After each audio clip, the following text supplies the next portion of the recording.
আজকের সবচেয়ে বড় খবর, বুলবুলচন্ডী বাজারে 42 ফুট কালীমূর্তি। গুরুত্বপূর্ণ খবরটি জানতে সঙ্গে থাকুন। নমস্কার, শুরু করছি আজকের রাজারহাট বাজার। শুধু খবর নয়, আস্থার প্রতীক, এই বিশ্বাস নিয়ে আপনাদের সামনে হাজির হচ্ছি আমরা। এর একটি গুরুত্বপূর্ণ সংবাদের গভীরে পৌঁছবো আমরা, যার শেষে থাকছে একটি অত্যন্ত গুরুত্বপূর্ণ দৃশ্য। এই গুরুত্বপূর্ণ সংবাদ জানতে চোখ রাখুন, দেখুন রাজারহাট বার্তা। উত্তরবঙ্গের বৃহত্তম কালী বলতে কালী মায়ের কথা উঠে আসে। মালদার বুলবুলচন্ডী বাজারের কালী পুজোর মূল আকর্ষণ বিশালাকায় দেবী প্রতিমা। চিরাচরিত সেই ধারাবাহিকতা বজায় রেখে এবারও এখানে তৈরি হচ্ছে 42 ফুট দৈর্ঘ্যের বিশালকার কালী প্রতিমা। পুজোকে ঘিরে সাজো সাজো রব পড়েছে গোটা বুলবুলচন্ডী এলাকায়। 1949 সাল থেকে মালদার হবিবপুর ব্লকের বুলবুলচন্ডী বাজার সার্বজনীন কালী পুজো উত্তরবঙ্গবাসীর আকর্ষণের কেন্দ্রবিন্দু হয়ে রয়েছে। কারণ আর অন্য কিছু নয়, কালী প্রতিমার বিশালাকার উচ্চতা। এবছর এখানকার দেবী প্রতিমার উচ্চতা 42 ফুট। চন্দননগরের সুদৃশ্য আলোকমালায় সেজে উঠছে গোটা এলাকা। প্রতি বছরের মতো এবারও 15 দিন ব্যাপী মেলার আয়োজন করা হয়েছে। পুজোকে ঘিরে নানান অনুষ্ঠান চলবে 15 দিন। এই পুজোকে ঘিরে দর্শনার্থীদের ভিড় চলছে জমজমাট।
মালদা থেকে দেবাশিস পালের রিপোর্ট, রাজারহাট বার্তা। খবরটি সবার কাছে পৌঁছে দিতে পোস্টটি শেয়ার করুন এবং নিয়মিত খবর ও আপডেটের জন্য ফলো করুন রাজারহাট বার্তা।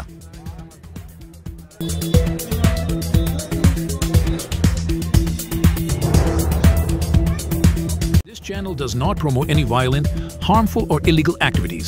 All content provided by this channel is meant for an educational purpose only. All words spoken in this video are the responsibility of the speaker. The channel has no affiliation with this.